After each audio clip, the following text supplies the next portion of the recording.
शेतकऱ्यांची कर्जमाफी आहे. दिव्यांगांचं 6,000 रुपये मानधन वाढावं. मेंढपाळ, दूध उत्पादक आणि मच्छीमारांच्या साठी एक वेगळं धोरण निर्माण केलं पाहिजे. ऊस उत्पादक असेल, आमचा तूर उत्पादक, कपाशी उत्पादक या शेतकऱ्यांसाठी जे हमी भावावर 20% सबसिडी देणार म्हणून सांगितलं. MSPच्या 20% असं आम्ही म्हटलं नाही, सरकारनंच म्हटलं होतं.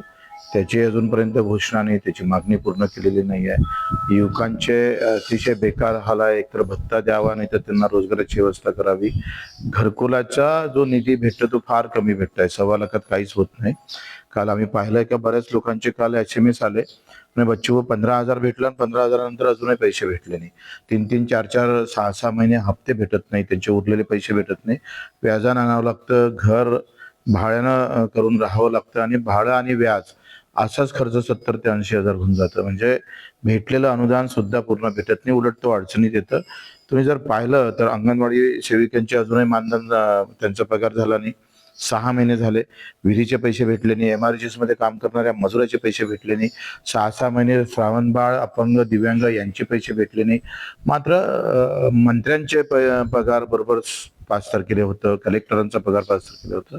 पण हे सगळे कष्टकरी घटक आहेत, जे गरीब आहे, यांना मात्र सरकार व्यवस्थित दुर्लक्ष केलं जात आहे. सगळ्यात महत्वाचं काय, MSP आम्ही पाहतो MRGS पेरणी ते कापणीपर्यंत सगळे कामं हे MRGS मधून कव्हर केले पाहिजे. फळ उत्पादक शेतकऱ्याला जर 3% लागवडीसाठी देत आहे, तसंच त्याला 3+5 म्हणजे उरलेले 5 वर्ष सुद्धा MRGS मध्ये त्याला कव्हर करणं गरजेचं आहे. मजुरीचा खर्च, या सगळ्या मागण्या घेऊन आम्ही सरकार समोर हे उपोषण सुरू करतो आहे. एक सामान्य माणसाचा आवाज बनण्याचा प्रयत्न करतोय. सरकारनं लक्ष दिलं पाहिजे.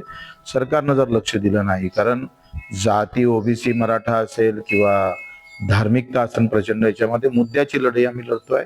या कष्टकऱ्यांचा आवाज होऊन पाहतोय. ते जर सरकारनं लक्ष दिलं नाही तर जिथपर्यंत मागण्या पूर्ण होत नाही तोपर्यंत आम्ही हटणार नाही. वेळ आला तर तिथून अंत्ययात्रा निघाल तरी 72, पण आम्ही आता मागे हटणार नाही, हा आमचा निर्धार आहे.